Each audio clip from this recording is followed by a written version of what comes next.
Hoje é dia de falar sobre finanças pessoais. O economista Daniel Santos, nosso colunista, toda quarta-feira aqui com a gente. E hoje para a gente falar sobre um assunto bastante interessante. A diferença de comportamento das gerações frente às dificuldades econômicas. Será que tem diferença? Como se comportam os mais jovens e os mais velhos? Bom, que diferenças são essas? A gente vai conversar isso com o professor Daniel. Professor, seja muito bem-vindo mais uma vez. Bom dia. Bom dia, Ronaldo, e bom dia a todos os nossos telespectadores. Bom, antes da gente falar sobre essas diferenças, a gente todo mês, no comecinho do mês, tem tratado sobre comportamento dos investimentos, o rendimento dos investimentos no mês anterior. Isso. A gente tem rapidinho para o nosso telespectador informações sobre qual foi o desempenho no mês de julho dos principais investimentos? Certamente, certamente. No mês de julho, a gente percebeu que nos últimos 2 meses houve uma variação absurdamente alta em relação ao dólar, por exemplo. Em um mês, ele chegou a 11% de 10%, 10,43% de valorização, e no mês seguinte isso caiu. Nesse mês, ele teve um comportamento muito mais estável. A gente fala que mais estável. Mais estável, ele chegou a 0,92 no mês. Então, aquela aposta que apresentava uma variação frente ao humor do mercado, pela incerteza da economia, da política, o que ocorre é que esse mês já ficou muito mais normal, vamos dizer assim. Se você pensar em relação à poupança, que rendeu 0,66, o dólar teve um rendimento com todo o risco assumido muito menor. Então significa o quê? Que as pessoas que antes migravam para o dólar para poder tentar fazer uma reserva de capital em função do risco que estava previsto no mercado, já não enxerga mais dessa maneira. Por quê? Porque o mercado já está entendendo que essa questão que envolve a questão política no Brasil, já está muito mais estável. A gente não fala sobre política, mas isso influencia e radicaliza a economia. Nós vivemos nos últimos meses uma verdadeira montanha-russa. Sim. Então, o que ocorre é que nessa variação agora já se enxerga uma estabilidade. E em relação aos demais investimentos, poupança já falamos, que rendeu nada.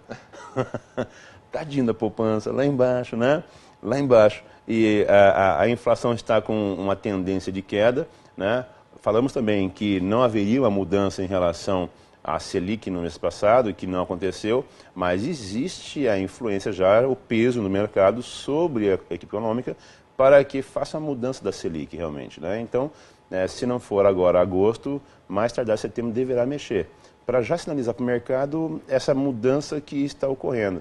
A forma de enxergar a crise que nós tínhamos, que não passou, mas o que ocorreu foi uma mudança de viés.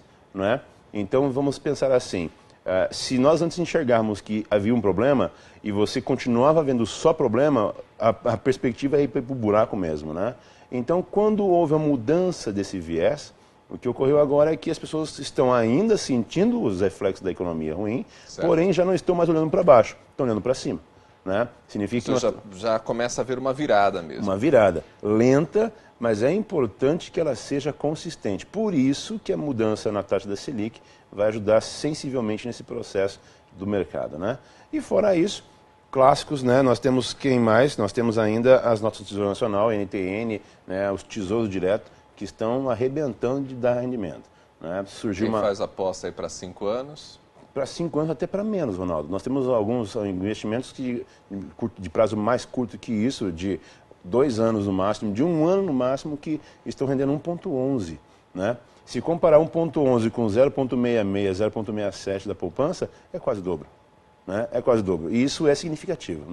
Se colocarmos essa diferença de percentual em uma escala de 1 ano ou 2 anos, o resultado vai ser fantasticamente mais alto. Falamos de 14% mais ou menos de diferença entre um investimento e outro em 2 anos, pensando em poupança e em tesouro direto. Muito bem. Bom, vamos sair então da questão dos investimentos e falar sobre o nosso tema principal, que é a diferença de comportamento das gerações frente às dificuldades econômicas. Claro que o fator idade influencia, Com certeza. O jeito que a gente olha o problema. E enxerga a vida e enxerga as coisas todas, A geração X, essa geração que nasceu até os anos 80, mais ou menos, Não existe uma data precisa, mas existe uma indicação de proximidade temporal. A geração Y é essa que vem no final dos anos 70 e vem até os anos 90. E a geração, né, que nós temos na sequência, que é a geração do novo milênio, aí, né, que são os millennials, né, geração Z que vem depois disso. Né, a geração Y é chamada de geração do milênio, porque nasce nesse período, e depois disso a geração mais nova. Porém, né, a forma como esse povo, essas crianças de hoje, né, e esses jovens de agora enxergam essa crise, ela reflete sensivelmente essa diferença. Enquanto o pessoal da geração mais antiga, né, só dos anos 70 e anos 80, né, começa, sabe, e já entra na crise com o pé pisado embaixo, certo, no freio, para segurar tudo, para controlar tudo, porque ela viveu a crise dos anos 80 e ela sentiu a inflação, né, e ela viveu com o Collor, que rapou o dinheiro da poupança da conta corrente, que isso nunca aconteceu no planeta, né? Até tem um comentário que se faz que naquela época o Fidel Castro, que ainda estava no governo de Cuba, disse assim, olha, o pessoal diz que eu sou autoritário, mas eu nunca fiz isso no meu governo, no meu país aqui em Cuba, né? E o Collor fez no Brasil. A geração desse pessoal que nasceu nos 70 e anos 80, ele viveu com intensidade isso. Então ele tem muito claro na memória esse processo de crise e de recuperação que foi dolorido e foi sacrificado. Então, o que ocorre é que ele já entra nessa crise que começou a sinalizar há algum tempo, com o pé pisado, os dois pés no freio. Por quê? Porque ele entra reticente e entra com medo. Né? A questão de consumo também funciona assim e a preocupação com o dinheiro. Não é que o dinheiro seja a coisa mais importante, porém, para essa geração mais antiga, né, ele se perfaz como sendo essencial, até pela história que nós temos, né, do Brasil. E o que ocorre na geração seguinte, geração Y, é que essa importância, essa essencialidade, ela começa a desaparecer. Porque deixa de enxergar o dinheiro como sendo o essencial, mas apenas necessário. Né? Por quê? Porque esse pessoal todo, ele atua, né, vive, trabalha, também alguns vivem com os pais, certo. Isso é uma característica normal, né? As pessoas vivem com os pais ainda, a geração... Né, tem ficado mais tempo em casa. Tem, né? O que se percebe é que a adolescência se prolongou até os 25, né? E a juventude um pouquinho mais. A juventude vai até os 30 e poucos, né? E a pessoa fica adulta depois dos 40, né? Quando ele resolve casar e talvez sair de casa, né? Dos pais. Senão ele mora junto com os pais depois com idade mais velha. Então, quantos mais velhos já entram, digamos, na crise freando todos os gastos, como ficam os mais jovens? Os mais jovens, eles entendem que é necessário controlar, porém a falta de dinheiro afeta menos. É isso que a pesquisa tem revelado. Né? A falta de dinheiro... Porque ele já não tem muito dinheiro, né? O que ocorre é que o universo mudou nos últimos anos e a economia brasileira evoluiu bastante de 90 para cá, nesses 25, 30 anos aproximadamente. Né? Então, o acesso aos recursos, aos materiais, tecnologias, ao estudo, ficou muito mais fácil. Né? Enquanto que, para a geração anterior, fazer uma faculdade era uma coisa assombrosa e digna de comemoração, e uma festa que demorava uma semana, quase uma festa judaica, né? Ficava uma semana festejando.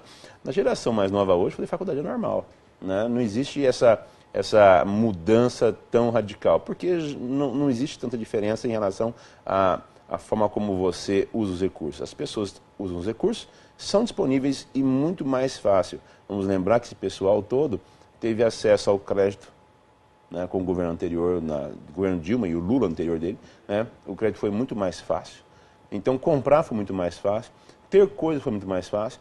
Então, o fato de agora ter uma crise está refletindo, sim, né, as pessoas consomem menos, certo. Mas a afetação na forma como enxerga o mercado deixa de ocorrer com tanta força. Né? Okay. O pessoal mais novo também enxerga que a perspectiva nossa de investimentos, né, também deixa de ser tão importante. E esse é um ponto que começa a influenciar de forma negativa aquilo que envolve esse pessoal. Professor Daniel, valeu pela conversa. Semana que vem a gente se fala. Com certeza. Esse é o professor Daniel Santos e assim a gente encerra mais uma edição do Ponto com News. Excelente dia para você.